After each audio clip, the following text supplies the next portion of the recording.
entrevistado desta sexta-feira é o senhor Carlos Alexandre. Ele é enfermeiro da área técnica de atenção primária da Secretaria Municipal de Saúde de Cuiabá. Primeiramente, boa tarde, obrigado por atender o nosso convite. Boa tarde, é um grande prazer estar aqui. Vamos falar sobre o Novembro Azul. O que é o Novembro Azul e por que escolher o mês de novembro?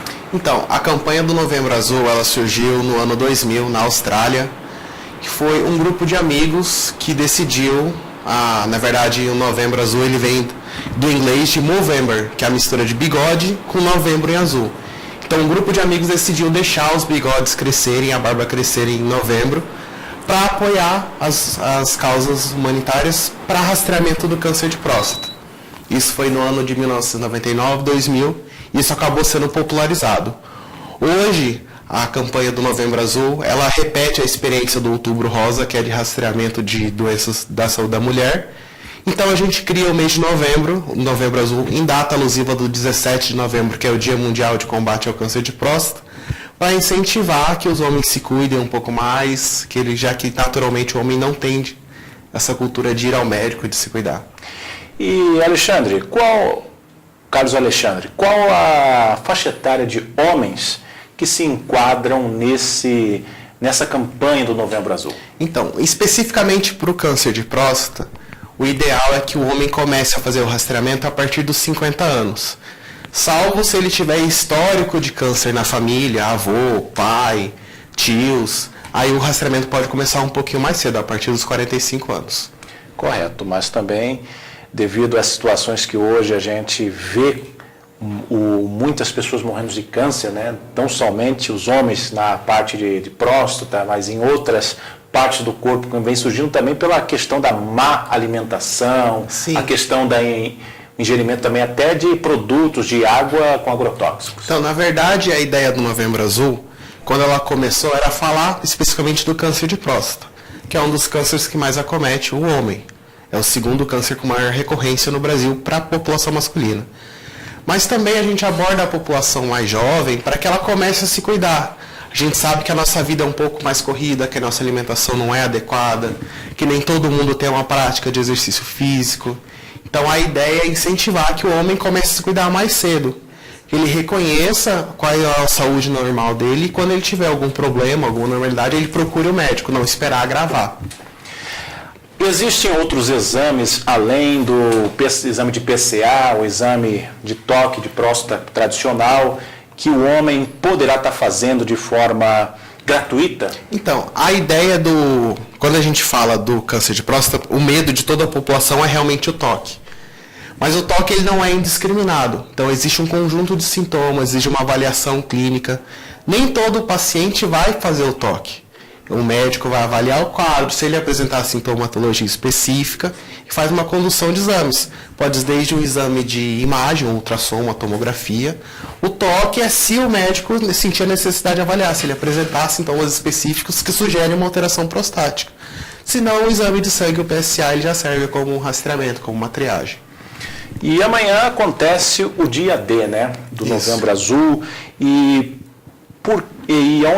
quais as unidades? Aonde ocorrerão essas unidades? Então, o dia D ele foi definido... A produção tem imagens aí na tela? Pode colocar aí na tela. A ideia do dia D é criar um espaço fora da agenda normal dos serviços de saúde, que costumam funcionar de segunda a sexta, no caso, os postos de saúde, os centros de saúde, as unidades de saúde da família. Criar um dia extra para que o homem que trabalha, que tem uma rotina mais corrida, consiga participar. Então, o dia D vai ser amanhã, no dia 10, nas unidades que foram mostradas. Nessas unidades... Pode colocar de novo aí. Nessas unidades, a gente vai ter atendimento médico, o atendimento de enfermagem, a verificação de pressão, verificação de glicemia. Esses homens que forem atendidos em qualquer idade, eles serão avaliados pelo médico, vai pedir os exames, já vai coletar os exames. E tem a garantia do retorno também. Então, no dia 1º de dezembro, a gente vai fazer o retorno desses pacientes que foram atendidos nessas mesmas unidades. Então, a ideia é criar, incentivar que eles sejam rastreados e que eles tenham um retorno médico também. Correto. Carlos Alexandre, existe uma meta para ser atingido, né? A exemplo do ano passado, qual que é a meta para esse ano? Então, a ideia da gente é como a saúde do homem, de um modo geral, como política de saúde, ela é mais transversal. É que o homem participe dentro da rede. Então é diferente da saúde da mulher, que a gente estabelecia metas de coleta. A ideia é que a gente crie um espaço para que o homem participe do serviço de saúde e que ele seja integrado na rede. Então essa, na verdade, é uma iniciativa para que o homem que trabalha o dia inteiro e ele tem algum problema, ele tem sentido alguma dificuldade de acesso por estar trabalhando, ele procura o serviço e ele tem esse espaço atendido. Não existe uma meta, um número a ser atendido. Mas a gente espera atender o máximo de pessoas possíveis. Correto. O dia D começa que horas e vai até que horas? O dia dele é amanhã, no dia 10 de novembro, a partir das 8 horas da manhã, nas unidades de saúde, ele vai até às 17 horas. A priori, no começo da manhã, vai ser feitos os exames de sangue. Então, alguns exames que exigem jejum, como glicemia em jejum, dosagem de colesterol, serão feitos pela manhã. Esses que não precisarem, mas vão ser coletados ao longo do dia. Além disso, vai ser oferecida a vacinação também para a população, já que o adulto esquece que ele precisa vacinar também, assim como as crianças, existe um calendário de vacinação para o adulto e para os adolescentes também. Correto. Há uma resposta atrás a qual você disse aqui nessa entrevista. Você falou a questão do preconceito do homem ainda sobre a questão do exame do toque, né? Sim. Esse preconceito ainda perpetua pessoas que talvez não tenham a informação correta. Existe outro tipo de exame além do toque para diagnosticar o problema de câncer da próstata? Então, a próstata ela é uma glândula do aparelho sexual reprodutor masculino e ela é responsável pela produção de esperma. Por causa da fisiologia, ela também interfere na eliminação da urina. Então, os principais sintomas de alteração da próstata são dificuldade para urinar. A pessoa vai ao banheiro e não sente vontade, mas não consegue urinar. O toque ele é indicado para pacientes que apresentam esses sintomas. Ele não é indiscriminado, como eu disse. Todo mundo que vai lá vai fazer o toque obrigatoriamente. Aí a questão de fazer o toque ou não fazer o toque é uma conduta do médico. Às vezes só o exame de sangue, o PSA, e a pessoa não tem nenhuma queixa ou não tem um histórico, o PSA deu normal, não é indicativo de fazer o toque. Mesmo que o paciente tenha uma condição clínica, faça o PSA alterado e seja indicativo do toque, nenhum paciente vai ser submetido ao toque se ele não concordar com o procedimento. Existem outras estratégias. Eu posso, por exemplo, fazer um ultrassom de abdômen para verificar se a próstata está aumentada ou não. Eu posso fazer uma tomografia, existem outros exames de imagem. Mas a ética profissional, enquanto profissional de saúde, como enfermeiro, como os médicos, a gente sempre parte da lógica de incentivar que o paciente faça, que nenhum procedimento é desnecessário. O procedimento vai precisar ser feito porque tem uma indicação clínica, mas se o paciente não se sentir confortável, a gente tenta tranquilizar ele, respeitando a ética, a vontade do paciente para que seja feito. Mas existem outras estratégias, alguns exames de imagem que pode ser utilizado. Correto, Carlos Alexandre. E é bom até que o homem se conscientize, né? Passe a ter mais amor à vida, Sim. acima de tudo, né? Porque um simples descuido, um preconceito bobo, acaba aí deixando a sua vida ceifada por uma doença aí que está... O câncer, de uma forma geral, está matando todo mundo, como a gente abordou isso na abertura dessa entrevista. Mas em questão do homem, você que trabalha nessa área, com levantamento de dados, o homem está mais consciente com relação a esses cuidados? Então, eu acredito que essa geração mais nova, ela tem uma preocupação muito com a imagem e isso melhora para a saúde. Então a gente vê muitos jovens querendo ficar com um corpo bonito, então eles procuram mais os serviços de saúde pensando nisso.